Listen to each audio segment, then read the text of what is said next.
Hey everyone, before I continue with the video, like I've previously mentioned, I've recently partnered up with Bigo Live and I've been streaming on their platform, playing Call of Duty Zombies, Modern Warfare 2, and some general discussion streams talking about the state of the game, updates, zombies lore, etc. What's more is that I'm giving away a $100 gift card to one lucky winner who downloads the app via the link in the description and follows my account to stay up to date with when I'm live. My account ID is simply TheGamingRevo. You have to use the link below to be entered. I'll announce the winner in a couple weeks time and we'll just message you on the app. Thank you, I hope to see you in some streams soon, and good luck.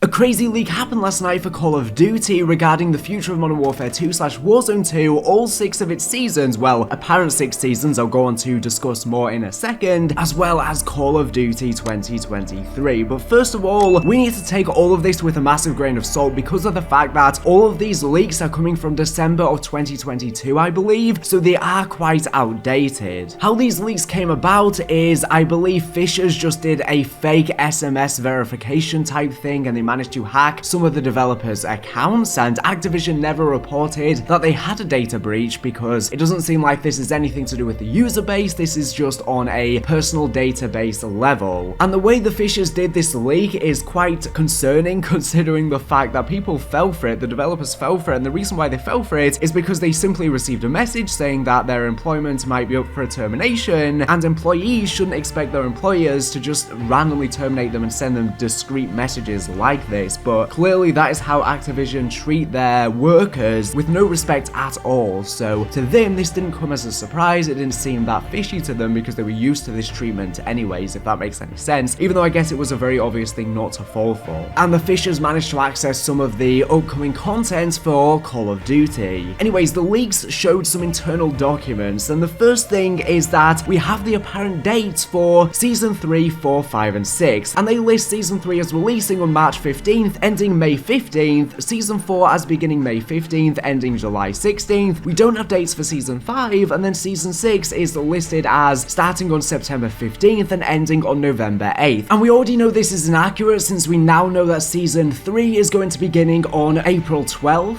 So all of the following dates and their actual dates will be very much jumbled up from this. And that's why I said earlier in the video, we need to take these leaks with a massive grain of salt, because apparently we're only going to be seeing 5 seasons now instead of 6 in Modern Warfare 2 and Warzone 2. And like I said, these leaks are dating back from the end of 2022. So it seems like at the time, in 2022, they did plan to have a full 6 seasons. However, as we recently have learned, Activision are going to be releasing a brand new Call of Duty game this year, a Modern Warfare spin-off developed by Sledgehammer Games. This was originally meant to be an expansion pass for Modern Warfare 2 in its year 2, but it's been transformed and turned into a fully fledged COD game because Activision were probably scared regarding their stock price if they go a year without having a full COD game, since they've literally been releasing yearly CODs for 20 years now. So what I reckon has happened here is because of this change and because they are now working on a brand new Call of Duty game, that's why Modern Warfare 2 is now seeing 5 seasons instead, and that's why we're probably going to be seeing a lot less content than was previously planned. But speaking of Call of Duty 2023, the apparent codename for it has leaked, and it's apparently going to be codenamed Jupiter. This really doesn't give us much information. Of course, people are joking about Infinite Warfare 2, that's of course not the case. I don't think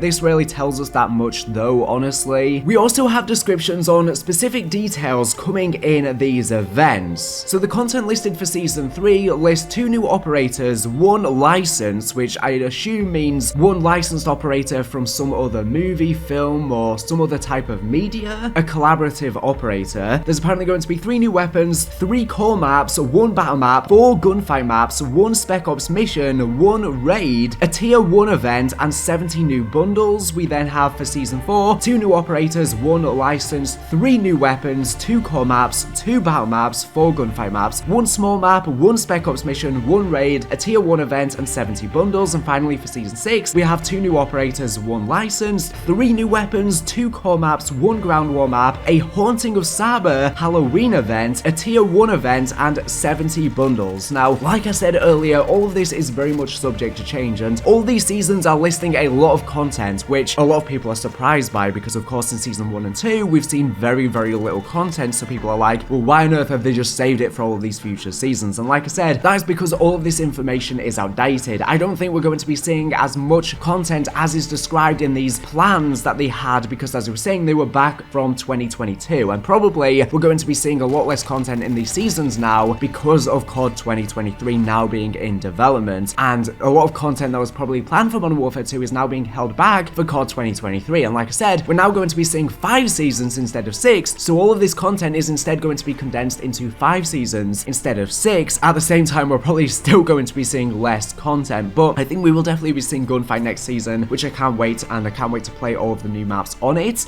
We have had some Gunfight maps leaked, such as Black Site, Boneyard, Exhibit, Lounge, Masado, Subway, Theatre, Torn, and Trauma, and there's a bunch of other ones found in the files too. But yeah, all of this is very outdated information, so I wouldn't expect all of this coming, but the most important thing from all of these leaks is the Haunting of Saba event. I can't wait for this event. We didn't get a Haunting event with Vanguard for some reason. The Haunting events that we got in Modern Warfare 2019 and Black Ops Cold War were the most fun we had, and I'm glad to see another Haunting event again, but it's called the Haunting of Saba this time. So Saba is of course a Caribbean island, but apparently it is just the codename for Al Mazrah, so the event is actually probably going to be called the Haunting of Al Mazrah. Of course, it was listed to release in Season 6, but considering there's no longer going to be a Season 6, this will probably be the final big piece of content we see for Modern Warfare 2 in Season 5, to coincide with Halloween right before COD 2023 then releases in November. But yeah, that's all of the information I have to talk about today. Thank you for watching the video. Make sure to subscribe if you're not here for the latest and greatest Call of Duty news and information. So anyways, thank you for watching, and bye.